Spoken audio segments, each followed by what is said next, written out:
air conditioning. You guys getting some cool air back there? Yep. We use our grills. All right, dinner's almost ready.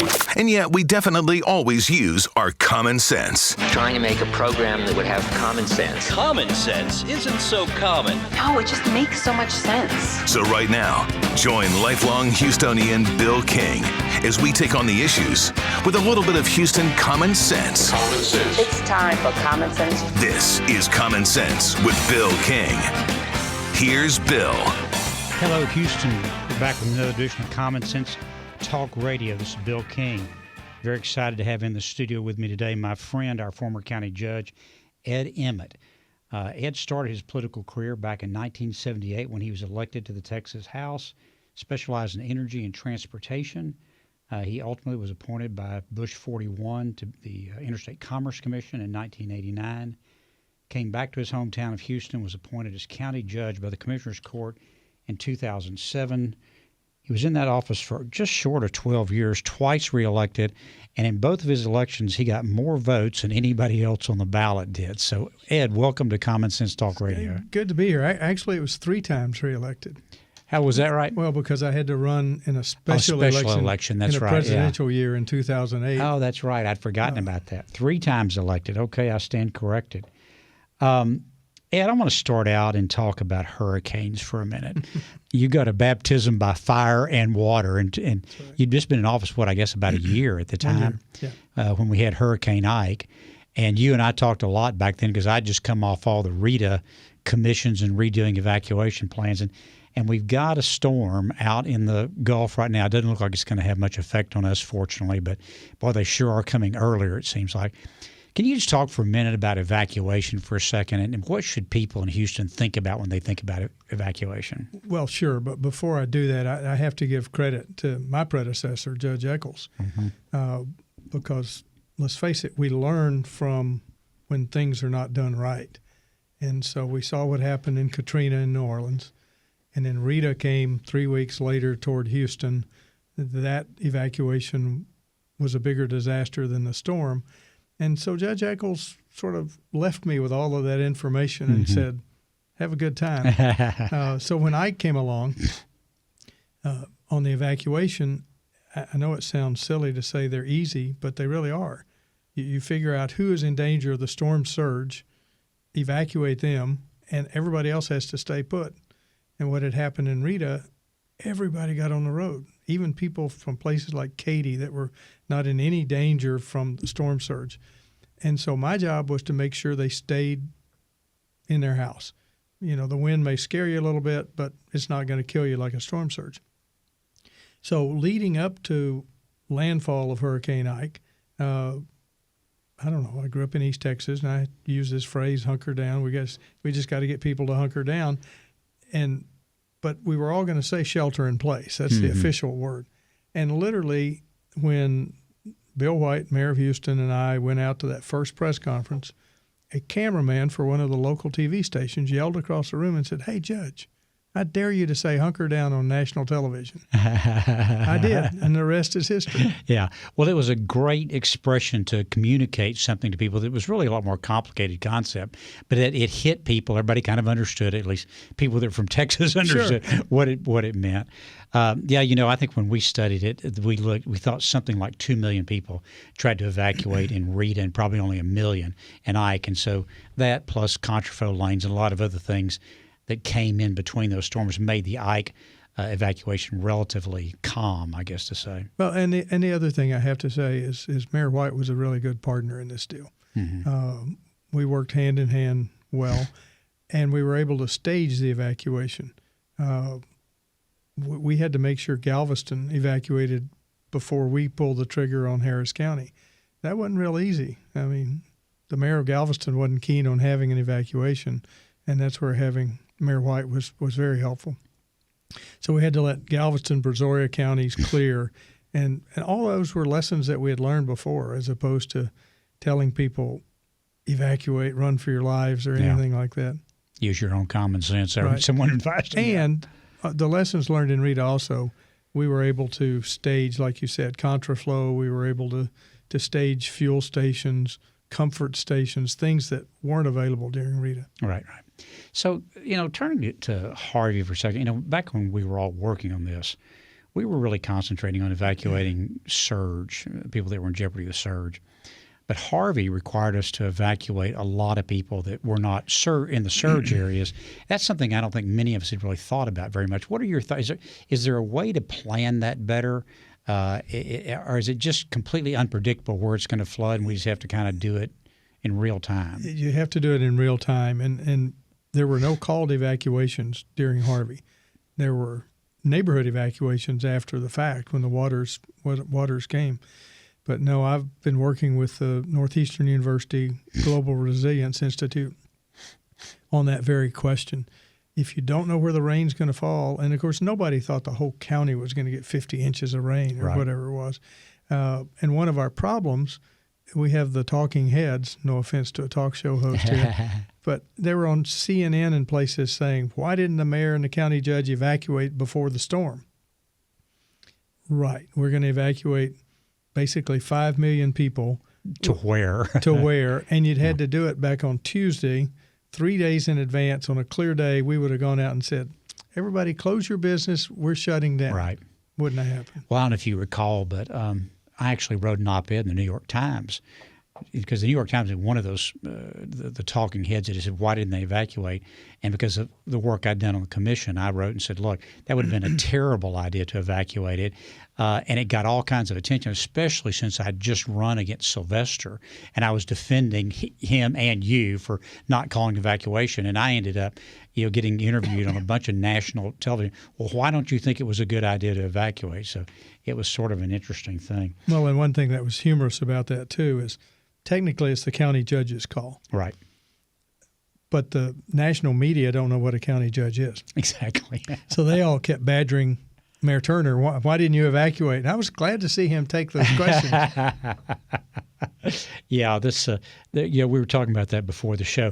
We need to rename the Office of County Judge because nobody understands that it's really the Chief Executive Officer of the county. Right. Okay, we're here with Ed Emmett. We're talking hurricane. We're going to talk some flooding, talk about the bond money, and then we're going to go on and find a little bit of time to talk politics here in just a minute. We'll be right back in a few minutes.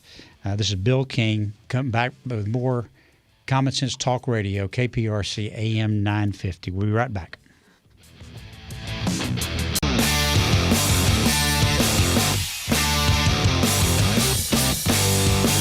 Hello, everybody. We're back with more Common Sense Talk Radio. This is Bill King.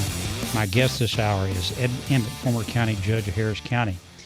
Ed, let's talk about flooding a little bit. Seen a little of that. It's been a little bit of a problem here lately, hasn't it?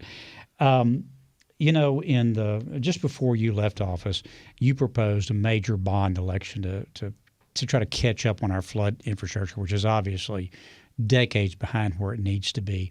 Can you talk a little bit about that program, kind of what was in it, what you foresaw, and how much would it make a difference if we completed that work, and how much of the work to be done does that represent?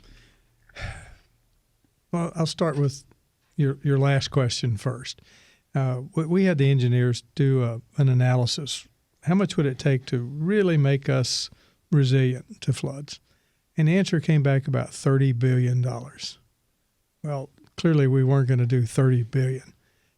We ended up at $2.5 billion for the bond, and that was for the immediate needs. And I will say that the county is moving forward on that.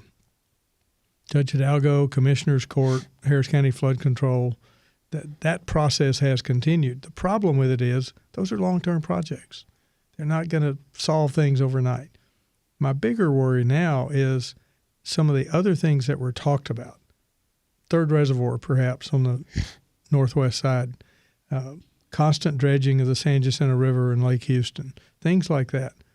It's like they've fallen off the edge of the earth. Nobody talks about them anymore.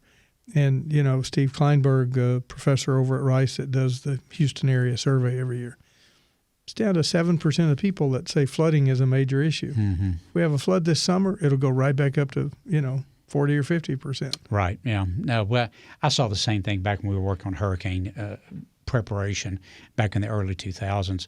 Every time a storm came in, everybody's hair was on fire for about a year, and then after that, people moved on to whatever the next issue was. Let me talk about an issue for a second that got quite a bit of play at the time, and I haven't heard that much lately. But there was some discussion that the new court was not spending the money the way the bond referendum had laid it out. Can you tell us what your opinion is about that?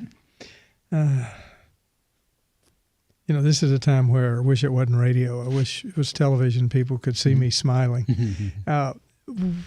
When the new people came in, Commissioner Garcia, I'm going to pick on him first, because during the campaign we were at an event and he was saying, we need to redo the bond election because we need to make sure that the right people are getting the protection. And one of the groups, as a matter of fact, that event was sponsored by the Metropolitan Organization. And if you know anything about them, I think it's safe to say they're a pretty liberal organization. And they take care of underserved people. They had been part of the process all along. And it's like Commissioner Garcia, Judge Hidalgo, they couldn't comprehend that a Republican majority court really did care about everybody. And we had projects that did the most good regardless of who they were or how much they were worth. And so what happened early on was there was a brief delay. Commissioner Ellis, Commissioner Garcia pushed it to make sure we had social equity in these flood control projects. And what they found out was it was already there. Mm-hmm. They didn't need to do that. Some of that, some of the sort of bias towards more affluent neighborhoods is built into the federal formulas, right? Can you talk about that a little bit? Absolutely. Yeah, the federal money is all on a cost-benefit basis. So they look at property value. So clearly if you can spend $10 million on a project that is in a wealthy neighborhood, that's going to provide a higher cost-benefit analysis. We knew that, though, as Commissioner's Court and as Harris County Flood Control. And so we built in our bond project, only $900 million of that $2.5 billion was to match federal dollars. The rest of that was going to be spent at our discretion, and that's where we were able to go in and say, okay, let's just figure out who needs it the most. And ironically, some people wanted to say, oh, you've never protected poor neighborhoods before. What was the one biosystem that didn't have major flooding? Sims. Mm-hmm. And Sims, if you know where that is, right, runs through underserved neighborhoods right, for the most part. And that's because Commissioner Lee, before his death, had really pushed that project through. And nobody wanted to admit that the one area that had been protected the most was one of the poorer neighborhoods in Harris County. So we've kind of got all that.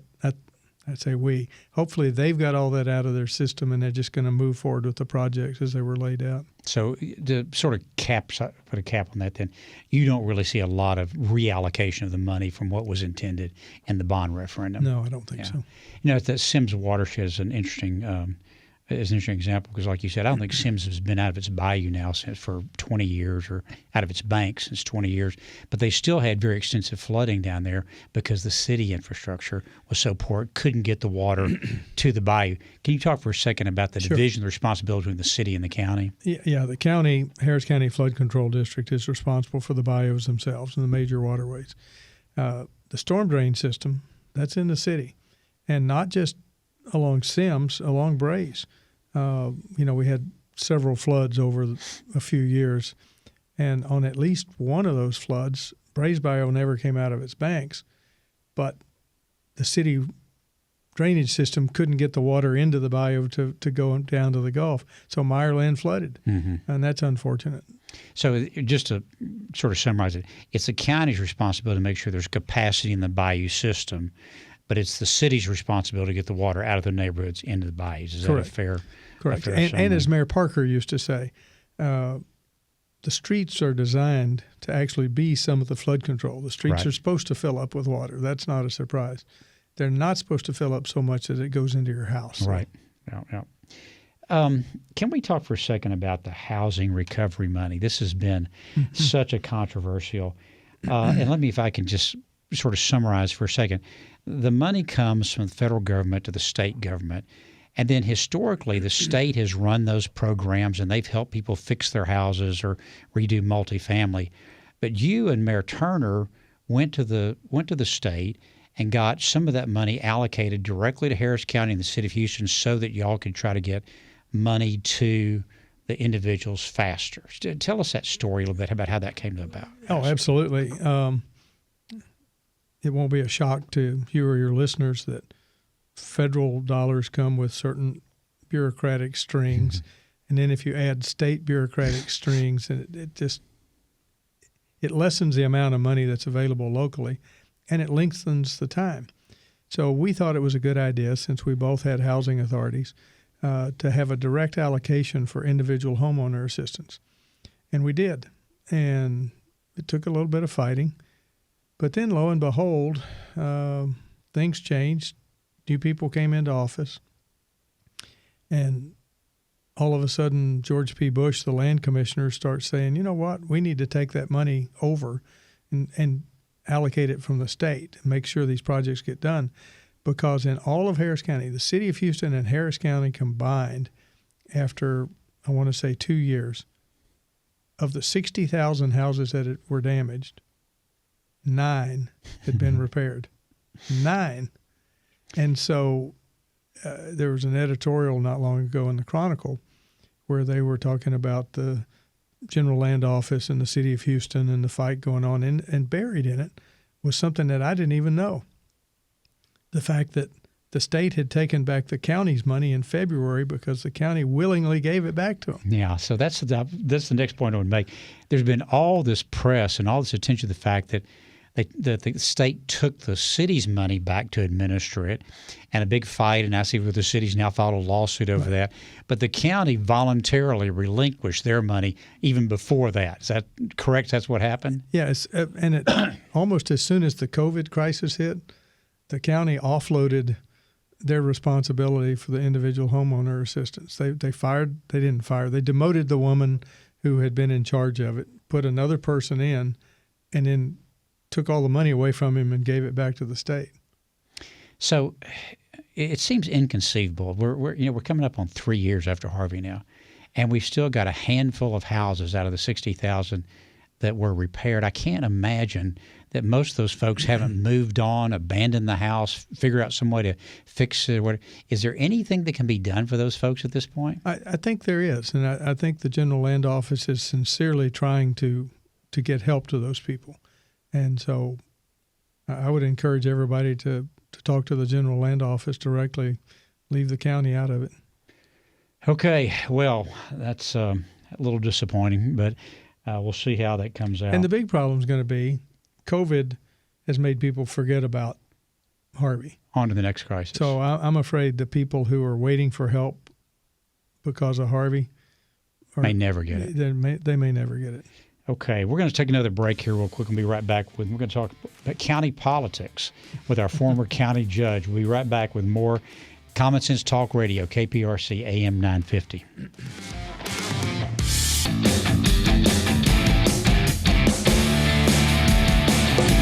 Hey, everybody, we're back with more Common Sense Talk Radio with our former county judge, Ed Emmett. We're going to talk a little county politics here with our former county judge. It's a painful topic for me. Oh, it is. So, look, so you go through 3 elections, win handily all 3 of those times. And I think at least 2 of them you got the most votes in the entire county, out polling the governor and our senators and everybody else, because you always had a lot of crossover appeal. Right.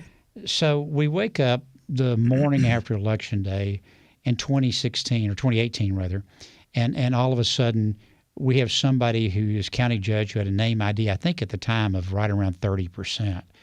So tell us what that experience felt like, and what were you thinking going into that election, and what were you expecting? And you were talking about kind of what your pollsters were telling you. Yeah, throughout the campaign, nobody knew who Lena Hidalgo was. She had virtually no name ID, no television ads, no radio, nothing. She had some computer type ads that showed up periodically, but really nothing of note. And the Democrats would come up to me and say, "We don't know who she is." And the pollster that I'm talking about was doing polls for the governor, the lieutenant governor, Senator Cruz, and me. And throughout the campaign, those other three were just going down in Harris County. And I kept going up. And I'll never forget, it's September the 5th. Pollster comes in. He's got his latest polls. He says, the top three are underwater. They're not going to win Harris County. You, however, Judge Emmett, are up by 36 points. That's the good news. The bad news is you're going to lose too. And I went, wait a minute, how can I be up 36 points and lose? And straight ticket had something to do with it. But more important even than straight ticket was the fact that, I was on like page 12 or something on the ballot, and we have that machine that you have to get carpal tunnel twisting it back and forth to get all the way down. And he said, nobody's going to stay in the voting booth that long. Mm-hmm. And they were right. And if you looked, the cruel nature of politics, the early vote, I was actually, everybody else, all other Republicans were being wiped out, and I was ahead by a few thousand votes. So I thought, I may survive this. And then Election Day comes in, and then you realize that's where what the pollster had told me really came to be true. Because people were going in on Election Day, they were not going to spend 15 minutes in there twisting that knob back and forth. Right. So as a result, people like to blame straight ticket. Clearly that I would have won without straight ticket, no question. But straight ticket margin was 105,000 for the Democrats over Republicans. That was almost twice as bad as it was in 2016. Nobody could believe that was going to happen in a non-presidential year, but it did. But the real problem, Senator Cruz at the very top of the ticket, didn't lose by 105,000. He lost by 201,000. I lost by 19,000. So if you run 180,000 ahead of the top of the ticket and you still lose, you just kind of go home and kick the dog, and what else do you do? Some tide you can't swim against. And the good news, and I say this seriously, in a weird sort of way, I was glad it was 19,000 vote loss rather than 1,000. Yeah. Because 19,000, you go, what else could I have done? Yeah. So we don't have straight party voting anymore in Texas. I think when we got rid of it, I think we were down. I think there's only 9 states left in the country Correct. that have it. And I know I had advocated to get rid of it for a long time, and I know you had too. What effect do you think that's going to have on local elections in 2020? Well, I wish they had put it in 2018, not obviously for my own personal purposes, but in a non-presidential year, you'd get a better gauge. This year, everything is going to be related to Trump. And so it's going to be harder for down-ballot people to break away and create an individual identity. And so as long as it's a presidential year, I don't think we're going to see the full effect of not having straight ticket voting until 2022. Most people seem to think, though, that Republicans are more likely to stay in the booth and go down and vote for all the judge races and everything than Democrats are. Do you think that's true or not? No, I don't. In the past, I did. But let's face it, the Democrats have organizations like the Texas Organizing Project that I may disagree with them a lot. I don't necessarily like all their tactics, but they're out there on the streets and they're able to get those voters out. And I feel sure that they will instruct those voters, be sure and vote all the way down the ballot. We don't have a similar organization on the Republican side. Mm-hmm. I also wonder with what's going on now with the George Floyd case, if that's not going to be more impetus, because so many of those judges down ballot are criminal judges, that there's not going to be more impetus on the Democratic side to make sure their people go all the way to the bottom of the ballot and vote for everybody. Well, of course, the judges, for the most part, are all going to be Democrats in Harris County anyway. The 2016 people who got elected in 2016 were overwhelmingly Democrat. So it'll make it that much more difficult for a Republican challenger because the Republican challenger won't have the name ID of being an incumbent. But again, so much of this is going to be tied to President Trump and what goes on there. Yeah. What about that Commissioner Precinct 3 race out there? Do you get any thoughts about how will straight party voting, you think, affect that much? I know that was a pretty closer than anybody thought it was the last time that Steve got reelected, but this time I think the polling shows it about a swing district. No, I really don't think that's a swing district yet. If a straight ticket vote wasn't able to pull the Democrat through last time, then without straight ticket, I don't see how that happens. But we still don't know who the Democrat nominee is. Right. I mean, they have a runoff, and that will be interesting, and I think that will dictate a lot as to what may happen.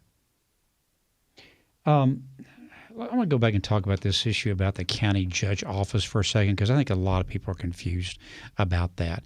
The county judge, I guess actually county judges have some judicial responsibility, but most in the big counties, that's been delegated off to other courts, correct? Correct.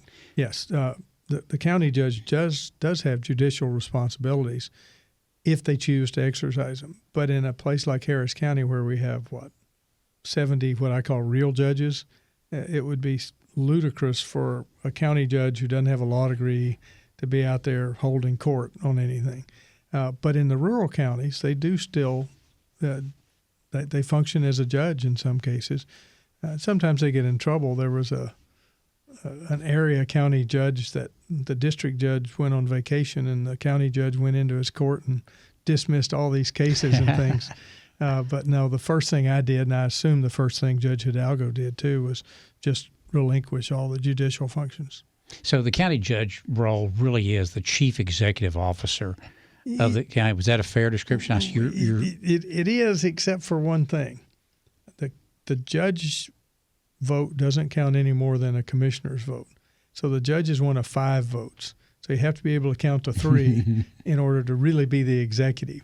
And there have been some humorous lessons learned in the last couple of years, I understand, down at the courthouse, where commissioners had to explain that to the county judge. Well, I guess also the other issue is that you have people that are, I guess, if you looked at an organizational chart, would be subordinates, but you don't have the right to hire and fire them. They're elected by the people, like the county attorney, who's your attorney. You don't get to select. The people of Harris County select that, and the district clerk, the county clerk. And really, other than sort of budget control, the county judge and even commissioner's court doesn't have a lot of control over those offices. No, that's it. All they have is budget control. And in fact, you mentioned the county attorney. There was one issue that came up during my tenure when the county attorney issued an opinion, and I went out and hired a private attorney and ended up going to court with my own private attorney, and I won, fortunately. Well, so if you were going to rename the county judge office, what would you name it? I'd probably try and do it county executive, but with a little asterisk next to it. Well, maybe we can go to lobby and try to get that done the next legislative session. It won't happen. I can guarantee you it will not happen, no. Do you think that, going back to the straight party voting, this issue about electing all our judges and having this enormously long ballot in Harris County. It's absurd. We should get rid of that. Do you think there's any chance we're going to get rid of that? Well, I think there's a chance, but the question is, what do you replace it with? Some people say have appointed judges, the Missouri plan where you appoint the judge, but then they have to stand for confirmation with the voters once in a while. I don't have the answer, but right now the party label on a judge means absolutely nothing. But in the rural areas, you have I can point to numerous cases where you'll have a judge that's of a different party than how that county votes, but they all know him because it's Joe's lived here all his life. He's a good guy. I know the judges will get offended when I say that. People don't know who the judges are here. Yeah. And, let's face it, we have one judge who is a member of the Socialist Party. I mean, he actually ran that way and got elected. Yeah. And I don't think if people knew that, they would have done that.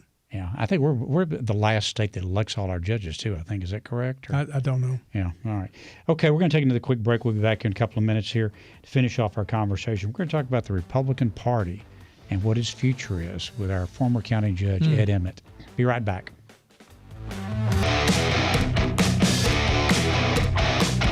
It's Bill King back with another segment of Common Sense Talk Radio with my friend Ed Emmett. And we're going to talk a little bit about the Republican Party, Ed. You and I both come out of the same part of the political spectrum, sort of center right. You've been a lot more involved in party politics than I have in the past.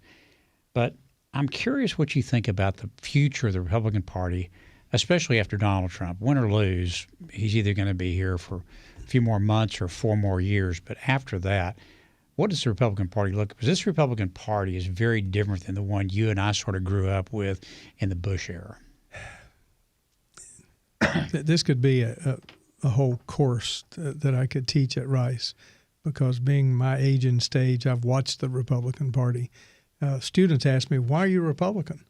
And I take them back to the 60s when, if you looked, a higher percentage of Republicans in the U.S. Senate supported the Civil Rights Act than Democrats. And they look at you like, you got to be kidding me. Mm-hmm. And when I tell them, by the way, all those officials that turned the dogs and the water hoses on the marchers in the South, those were all Democrats. Right. And if you look back at the race where George McGovern was the nominee in 1972, who else won primaries that year? George Wallace. Mm-hmm. And it's mind-boggling to young people to hear that. So I come from all the way back there, the Everett Dirksen, Howard Bakers of the world. And on the environmental side, too. And Richard Nixon created the Environmental Protection mm-hmm. Agency. Yeah. People forget all that stuff. So fast forward to where we are today. What's happened? Well, I'm going to be careful how I say this because I don't want to be – it's not derogatory at all. But one of the biggest changes occurred in 1988 when Pat Robertson ran for president against George H.W. Bush. And a lot of the churches in the South mobilized for Pat Robertson, and those people came and voted in the Republican primary. That had never happened before. Those had been traditional Democrats over the years. I used to see it in the legislature. When I went to the legislature, there were 24 Republicans and 126 Democrats. In places like Odessa and Lufkin and Tyler and Longview, they all had Democrats representing them. And that's mind-boggling to think about today. Mm-hmm. But not only did that group get involved, they figured out you go to precinct conventions, take 10 of your friends, you run the precinct, you take over. So the state party started changing at that point. And from an electoral point of view, that was very good for the Republican Party. But it gave a different cast to the party organization. So we kind of had this coalition all those years. And then this fellow named Trump comes along and hijacked the party or just kind of ignored the party for all intents and purposes. It was a hostile takeover, basically. It was a hostile takeover. And then party people had a choice to make. Okay, we either support the nominee or we let the Democrats have it. And my Democrat friends, I say, look, you nominated one of the only people in America that he could have beaten in 2016, and that was Hillary Clinton, because there were so many people who said, I can't vote for Hillary Clinton. Well, now here we are in 2020, and it's kind of a circle the wagons approach. And I admit he makes it very difficult to circle the wagons because you'd never know who's shooting at you from where. So after this, I think it's really up in the air. But the bigger concern is if you look at the age breakdown of people who support Republicans versus Democrats, we're dying off. They're really lopsided. It's really lopsided. And unless Republicans start addressing issues and answering what are we going to do about issues that people under the age of 40 care about, we're going to be, if we still exist, we're going to be relinquished to a secondary role for years to come in Texas. You and I talked about this before the show started. It's, political parties going out of existence because they become irrelevant is not unheard of in this country. The current Republican Party got its start when it replaced the old Whig Party. And I agree. I think we've got to figure out some way, Republicans have to figure out some way to become more relevant to a different demographic pretty quick. And, Ed, after the loss in 2012, I guess it was, there was a big study by the Republican Party looking at this, and they said, well, we need to create a bigger tent. We need to be more, and Trump went exactly the opposite direction and sort of doubled down on the core, and won the election through, I mean, obviously didn't win the majority, but was able to string together those swing states in a way that seems like to me it's going to be difficult to do that in the future. Not only did he double down on the core, but some of those same people, I don't like the term religious right, but it's descriptive. Mm-hmm. They were not big Trump fans, mm-hmm. but now they kind of have to be. Compared to Hillary Clinton. Right, compared to Hillary Clinton. And so the core he went after was an even different group. And how you keep that together, it's going to be very, very difficult. But, back to my students, they say, well, why are you a Republican? Well, I always felt like conservative answers to major issues were better than liberal answers to major issues.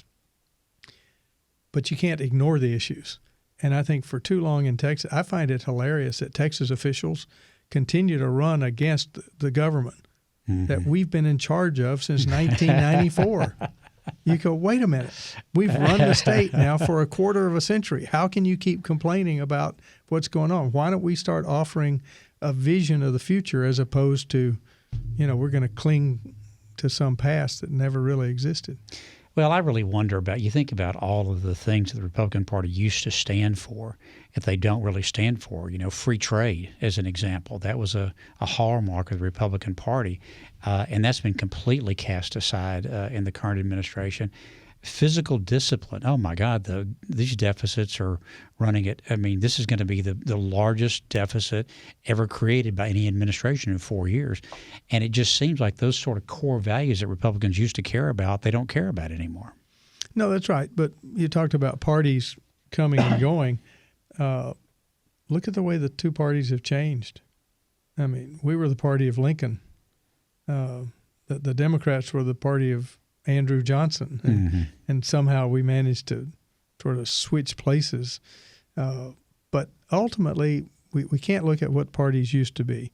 We really have to look at what are the issues that are going to be important in the future, and who are the people that are going to care about those issues. And frankly, they're not old guys like us. What do the next generations want addressed?